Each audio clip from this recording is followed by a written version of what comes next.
forever ago, you know? A decade ago. My name is Iain Glen, and I play Sir Jorah Mormont. He's an exiled knight, and he'd been banished because he was foolish enough to sell slaves, and Ned Stark didn't like it. He's trying to win favor back in Westeros by keeping an eye on the Targaryens, and Dany in particular. The first time we see him, he's at a wedding of Khal Drogo and Daenerys. Jorah arrives with this rather sweet present. Songs and histories from the Seven Kingdoms. Are you from my country?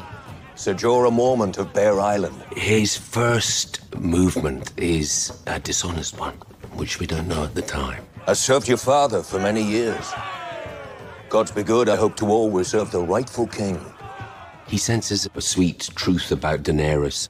Throughout that first season, he learns to respect her, but it's kind of what makes his love grow for her as well, seeing her cope with these difficult circumstances and not just survive, but shine. You've witnessed her marriage to Khal Drogo, the death of her brother, and seeing her cope with the death of her child. And then it all leads up to this funeral pyre with Khal Drogo having died. And it was Daenerys entering the ashes of the pyre. And then she gives birth to the dragon out of these ashes. In that moment, everything comes together, and he sees this woman who's more than anything that he could have ever imagined. Blood of my blood. I think we understand by the end of season 1 that he is going to live for her. Jorah's role with Dany in these early seasons is one of mentoring and crafting her thoughts, trying to make her understand. What do you know of this place? Only that the desert around their walls is called the Garden of Bones. Every time the Carthians shut their gates on a traveler, the garden grows. His default position is to be suspicious. You know, he's suspicious of everything. He's very wary of entering Qarth and wants her to understand what the dangers are. We see him very sort of wealthy and appears to be very benign, and people are very helpful and wanting to look after him. But Jorah, and he's not wrong, feels they've all got ulterior motives. Where are my dragons? During our time there, she gets drawn into this world and the House of the Undying. She must be reunited with her babies. I will help you. How? I will take you to the House of the Undying, where I have put them. Jorah is sort of stuck on the outside. Khaleesi! And they save the dragons. Jorah has saved Dany on numerous occasions, really, which I always want to remind people of when people say to me, Jorah's bad, you know, the way his initial approach was, he was always just after self-seeking after. Very soon after, he started to save her life. She wouldn't be around now if it wasn't for him. We've got a small fleet. We're heading to Astapor. Some say the Unsullied are the greatest soldiers in the world. The greatest slave soldiers in the world. The distinction means a good deal to some people. Do those people have any better ideas about how to put you on the Iron Throne? She made up her mind that she wanted to free these slaves. It was a very bold move. King Robert wanted her dead. Of course he wanted her dead. She's a Targaryen, the last Targaryen. Sir Barristan Selmy is someone from his past. He may be party to the Long. She's not sure that Sir Jorah's initial approach to Dany was less than honest. Always hated the politics. I imagine I would too. I was spent jabbering about backstabbings and betrayals the world over. It's really nicely played because it's not clear. Jorah doesn't know if he knows, and he doesn't know if. So it's a real cat and mouse thing there. But he knows that it's the first time that his past has come to sort of creep out at the back and is in danger of biting him badly. We don't need Yunkai, Khaleesi. Taking the city will not bring you any closer to Westeros or the Iron Throne. How many slaves are there in Yunkai? 200,000, if not more. Then we have 200,000 reasons to take the city. Yunkai and our secret entrance through the sewers with Grey Worm is a bold plan to infiltrate and try and give the people inside the strength to rebel and take control of the Masters. It's a plan that could go horribly wrong, but luckily, it goes right. It's a very powerful moment when you see the people hail her with Misha, Misha. Because in Thrones we've known like Joffrey, and so you see, I think really for the first time in Thrones, a populace of people hailing the power and wanting to serve this great lady. I swam to an island a mile offshore for these. Don't do that again.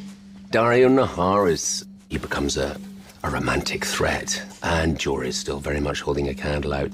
He's not been brave enough to say, I still love you. But he's just aware of a kind of physicality between these two. Jorah the Andal. Are you here to see our queen? She's in a good mood.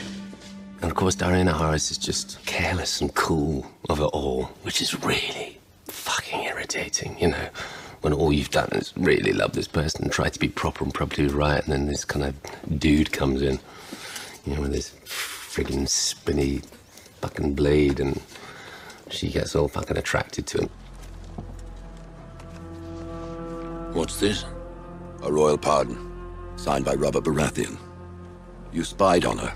It finally comes out that he was being less than truthful when he first met Dany. When I read the scene, I go, oh, ouch, ouch, ouch, ouch. But I loved playing it, and Emilia was great in it. You betrayed me. From the first. Forgive me. Another man. Please, Khaleesi, You forgive. sold my secrets to the man who killed my father I have and stole protected my you, brother's throne. fought You for you, want me to killed for forgive you. you. We can't even remember when he was the person who was betraying her, because he's been utterly loyal and utterly behind her ever since. Any other man and I would have you executed, but you, I do not want you in my city, dead or alive. So he's banished, and the whole purpose now of his life is taken from under him. So he's going on a long and winding journey with Tyrion. We find him in a whorehouse, which we don't associate with Jorah. We definitely associate it with Tyrion, who he bumps into there and hatches the plan that if he could get Tyrion to Daenerys, that he would be a very valuable asset. I'm taking you to the queen. All he has to do is put up with his incessant talking, which is, completely drives you. Jorah's a man of few words. We're on this boat on the way to Volantis. They get attacked by stone men. Don't let them touch you! And Jorah contracts grayscale, which is a whole new chapter in Jorah's journey. Jorah is now a dying man. For generations, it has been customary for our ruler to make the rounds of the lower pits, to pay the fighters there the honor of her presence. She's drifted in to have a look at the fighters, and he senses that she's there and puts himself in the mix. And then reveals himself. Get him out of my sight. I brought you a gift! Who are you? My name is Tyrion Lannister. Tyrion places himself as an advisor. Then why are you worth meeting? Why should I spend my time listening to you? Because you cannot build a better world on your own. You have no one at your side who understands the land you want to rule. The result is that Jorah gets pushed away again. And so the stakes are upped, and I think Jorah feels he has to do something even bigger. So he finds himself in the gladiatorial ring.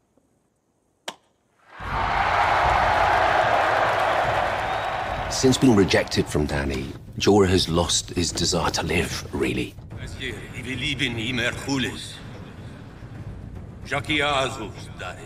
He will lose his life to show her that he loves her and that he's loyal to her.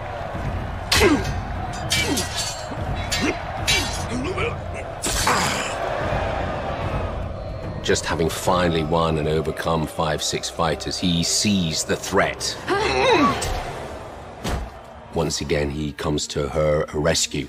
She just disappears on the dragon, and the next time we find Daario and Jorah together, they're trying to track her down. Vos mana vos hal. And evoca ki yeri. Vos maan have a drink.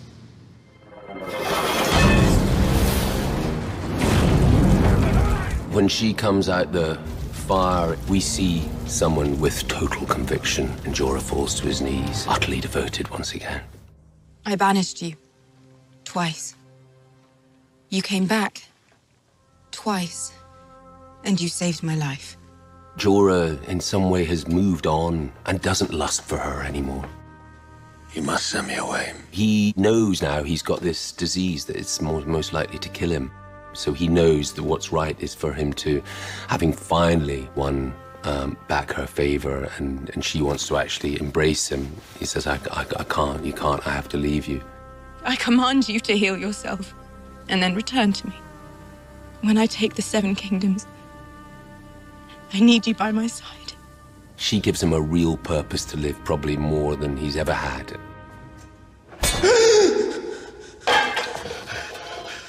Has she come yet? Who? The Dragon Queen. Daenerys Stormborn. Haven't heard anything. Jorah is at his worst. He's ruined by grayscale and is being kept in an isolation unit. And he's just waiting his death. And Samwell Tarly pops up. I knew your father. I was with him when he died.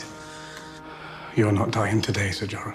He tries to take on the difficult task of peeling it off him. Against the odds, Sam saves Jorah's life.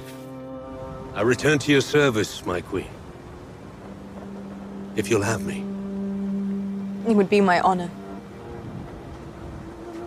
He does notice Jon Snow, and I don't think he's as threatened because he wants what's good for her, and that is feels like a good alliance. Cersei thinks the army of the dead is nothing but a story, made up by wet nurses to frighten children.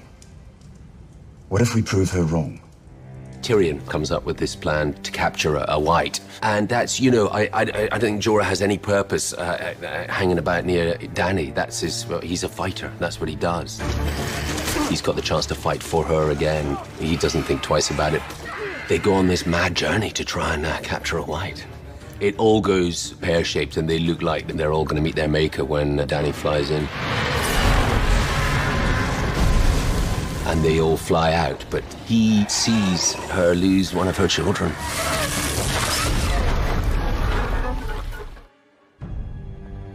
The Dragon Pit is a gathering of all the various heads of department to try and to work out what the best move is from here. There is only one war that matters. The Great War. And it is here. The Crown accepts your truth. Until the dead are defeated, they are the true enemy. And the resolve is that they're going to face the Great War, which is up ahead, and Jorah will be right in the mix. You know, I saw this young actress come on set. Songs and histories from the 7 kingdoms. Thank you, sir. And she just took on a massive role. And pulled it off. And the most beautiful thing about Emilia, she has no idea how good she is. She genuinely has no idea. And she still has no idea. She's always sort of vulnerable, which gives is part of her great gift. She's a wonderful actress, but she's also a wonderful person. I'm sorry. I'm so sorry. Don't be. All I've ever wanted was to serve you. And she deserves all the good things that Thrones, you know, will bring her. Tyrion Lannister was right. I love you. She's a very good friend, and I love on and off the set with Emilia, yeah. How can I rule 7 kingdoms if I can't control Slaver's Bay? Why should anyone follow me? You're a Targaryen. You're the mother of dragons. There's an ease that I get with acting with Iain Glen, because he's been my pal the whole time. There's been my buddy. Shambles, darling, shambles. Iain is an incredible actor, and he is an incredible mentor. He's just helped me as a person on a really real level. I'm gonna start to cry. This is ridiculous.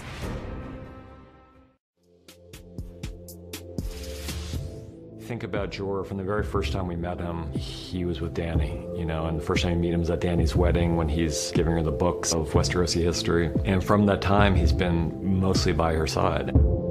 If Jorah could have chosen a way to die, it would have been protecting Dany. There was a lot of input from Iain and from Emilia about making sure that their characters stayed true to who they were, not having Jorah lose sight of his goal, which is protect his queen at all costs. Emilia didn't want to be completely damsel in distress. My heroes. She didn't feel that her character would be like that, but then we'd never seen her do anything in that vein, so we needed to make her not look like she was completely ineffective and disinterested in saving Jorah. Yeah. And then you don't care what happens to Sword off. No, that's why I'm trying to play out the... But also this was Ian's big moment. We realized that all he ever wanted to do was to serve her, and all he ever wanted to do was to fight to protect her, and there had never been a moment where she more needed someone to fight to protect her than this moment.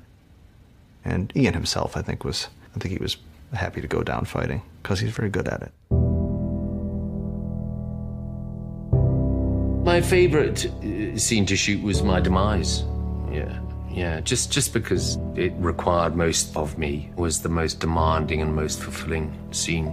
And I felt the right conclusion for Jorah's role, and being given a very good setting, a very kind of dramatic and telling setting.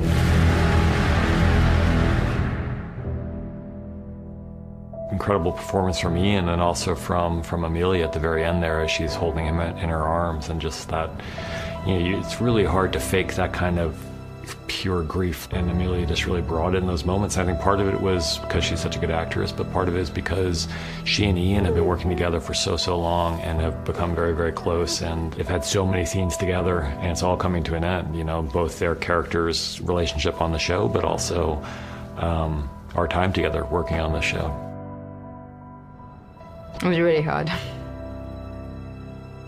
I just had to look at Ian's face, and it was like, it's all there. It's our relationship. It's like the whole, we've been with these characters for so many years. We've been like to hell and back with them. It's been quite a journey.